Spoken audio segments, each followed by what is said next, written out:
Ada informasi penting di tanggal 30 Januari, 31 Januari, 1 Februari, dan setelah tanggal-tanggal tersebut. Nah, kira-kira informasi pentingnya ini terkait apa ya? Ini wajib disimak untuk para keluarga penerima manfaat baik PKH yang KPM lama maupun KPM baru dan juga KPM BPNT dan KPM penerima program Indonesia Pintar.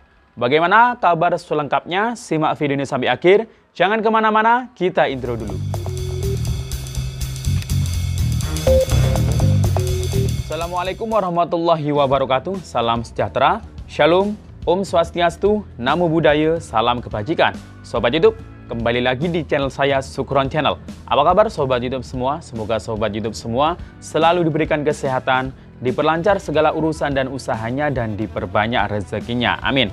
Sobat YouTube, pada video kali ini saya akan memberikan informasi penting yang perlu diketahui atau wajib disimak oleh para keluarga penerima manfaat KPM PKH dan juga KPM BPNT dan juga KPM penerima bantuan PIP. Untuk tanggal 30 Januari, 31 Januari, 1 Februari, 2 Februari, dan seterusnya.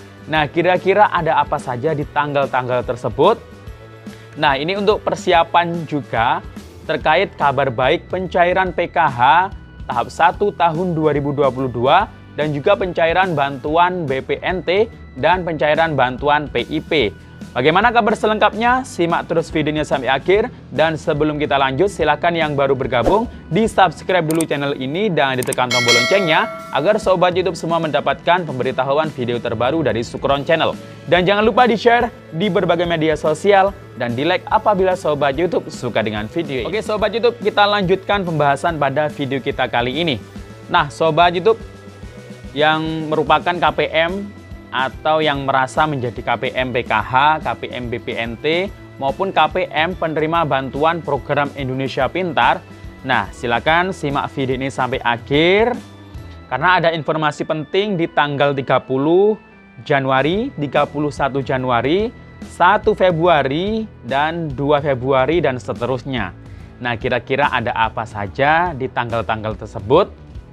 Nah, Sobat YouTube perlu ketahui sendiri bahwa di bulan Januari ini juga banyak jadwal pencairan ya. Jadwal pencairan baik itu untuk pencairan PKH yang merupakan bantuan tambahan bagi KPM PKH yang memiliki kategori lansia, disabilitas berat, dan juga ibu hamil. Nah, jadi di awal-awal Januari itu memang ada pencairan PKH, namun untuk tahap 4 bagi KPM PKH yang masuk dalam 3 kategori tersebut dengan jumlah uang bantuan tambahan mulai ada yang Rp200.000 hingga Rp300.000. Rp200.000 ini untuk kategori lansia dan disabilitas berat, sedangkan Rp300.000 ini untuk KPM dengan kategori ibu hamil. Nah, tidak hanya itu, bantuan BPNT juga banyak yang mungkin baru tersalurkan atau tercairkan di awal-awal bulan Januari tahun 2022 ini. Baik untuk BPNT di bulan-bulan sebelumnya maupun untuk BPNT ekstra yang mungkin baru saja saldonya masuk atau mungkin baru saja dicairkan oleh KPM tersebut di agen atau e-warung yang biasanya untuk mencairkan. Nah, Sobat YouTube, perlu diketahui juga bahwasannya di pertengahan bulan Januari ini juga ada penyaluran KKS sisa. Jadi sisa KKS BPNT baik yang PPKM maupun yang penggenapan. Nah, itu mungkin baru saja ada yang baru tersalurkan. Nah, juga ada KKS BPNT PPKM tambahan yang mulai disalurkan, jadwalnya mulai pertengahan Januari hingga mungkin sampai Februari ada yang baru menyalurkan bantuan atau KKS tersebut. Nah, ini juga menjadi tugas tambahan bagi para pendamping BPNT maupun pendamping PKH juga untuk juga mendampingi mengawal agar KKS-KKS tersebut segera tersalurkan sesuai dengan nama pemilik yang ada di dalam daftar penerima tersebut, agar bantuan tersebut segera bisa dimanfaatkan oleh para keluarga penerima manfaat. Nah Sobat YouTube, di sekitar tanggal 10 atau 11 Januari kemarin, itu ada surat yang turun dari Pusdatin ya, Pusat Data Informasi, terkait mengenai verifikasi ketidaklayakan penerima manfaat bantuan sosial, baik PKH, BPNT, maupun bantuan KIS PBI. Nah, ini untuk pemerintah daerah diinstruksikan untuk segera melakukan verifikasi ketidaklayakan apakah orang yang selama ini mendapatkan PKH, BPNT, ataupun juga PBI, nah ini apakah masih layak atau tidak mendapatkannya. Kalau tidak layak, maka di aplikasi SIG-NG itu harus ditidaklayakkan dengan berbagai alasan. Jadi di situ ada pilihannya. Alasannya bisa karena orang tersebut atau KPM tersebut ini sudah meninggal, atau KPM tersebut ini sudah sejahtera, atau KPM tersebut merupakan ASN, PNS, P3K, TNI, Polri, pegawai BUMN, pegawai BUMD. Nah, banyak sekali faktornya. Kemudian bisa saja KPM tersebut sudah pindah wilayah. Nah, ini merupakan faktor-faktor yang menjadi penyebab KPM tersebut tidak akan diperpanjang lagi bantuannya untuk di bulan berikutnya atau tahap berikutnya. Nah, jadi itu ya, baik PKH, BPNT maupun PBI. Jadi di SIG-NG itu merupakan apa ya, semacam ya nasibnya diperpanjang atau tidak. Nah, di situ tempat untuk ketidaklayakan. Jadi di situ adalah proses datanya apakah masih layak atau tidak. Nah, itu nanti dikerjakan di situ di SIG-NG. Nah, kalau ada yang mungkin sudah sejahtera, nah itu nanti mungkin perlu dilampiri dengan foto-fotonya, foto rumah KPM, atau mungkin aset yang dimiliki KPM tersebut, atau mungkin penghasilannya, pekerjaannya, seperti itu. Karena kita tahu sendiri bahwa untuk PKH sendiri di bulan Desember kemarin, itu sudah ada survei terkait verifikasi dan validasi KPM PKH. Nah, ini difotoin rumahnya satu persatu, ditanyain KPM tersebut terkait mengenai tegangan listrik yang ada di rumahnya. Kemudian ada beberapa ya, saya juga lupa karena sudah bulan Desember kemarin saya melakukan verifikasi survei di aplikasi Sagis ya. Jadi satu persatu dicek rumah KPM apakah masih layak atau tidak. Nah, ini dibuat acuan atau dasar untuk nanti kemungkinan apakah di tahap berikutnya KPM tersebut masih layak dapat bantuan atau tidak dilanjutkan.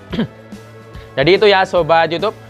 Nah, jadi terakhir untuk verifikasi ketidaklayakan sesuai dengan surat dari Pusdatin itu tanggal 30 Januari tahun 2022. Kemudian setelah diverifikasi itu nanti Pusdatin akan meng-SK-kan bagi KPM penerima bantuan mana saja yang masih layak dan tidak. Kalau masih layak ya nanti akan dilanjutkan. Kemudian untuk tanggal 31 Januari, nah ini merupakan batas aktivasi untuk penerima bantuan PIP. Nah, yang punya anak sekolah SD, SMP hingga SMA, yang mungkin dulunya sudah dapat SMS nominasi calon penerima PIP tahun 2021, ini segera aktivasi ya. Segera konfirmasi, datangi pihak sekolah agar nanti diarahkan untuk aktivasi ke bank penyalurnya, bisa BRI untuk SD dan SMP ataupun BNI untuk SMA atau SMK sederajat. Kalau tidak diaktifasi, tidak akan bisa cair bantuannya, dan bantuan PIP tahun 2021 yang seharusnya dapat nanti bisa hangus kembali ke kas negara ya. Jadi setelah tanggal 31 nanti silakan ditunggu saja. Kalau sudah diaktifasi, pasti nanti akan saldonya akan masuk ke rekeningnya, baik rekening simpel buku tabungan maupun rekening ataupun kartu KIP-nya bagi yang sudah punya kartunya. Biasanya untuk yang baru ini ya, yang belum aktivasi, Jadi kalau di data itu ada sekitar 1,1 juta mulai tingkatan SD, SMP, SMA hingga SMK yang belum aktivasi hingga tanggal 27 Januari kemarin. Jadi segera aktivasi ya.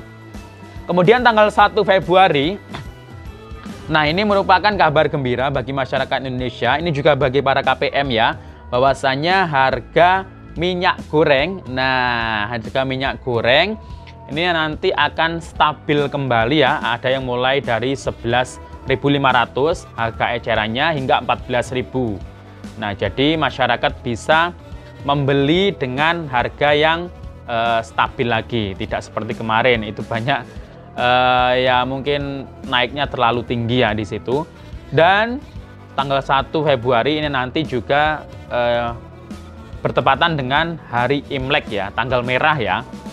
Jadi kalau misalnya awal Februari itu memproses penyaluran bantuan PKH maupun BPNT, kita doakan saja semoga setelah tanggal 1, semoga mulai tanggal 2 Februari, karena itu sudah mulai masuk ya, di Kementerian Sosial kan masih lockdown hingga tanggal 31, tanggal 1-nya tanggal merah.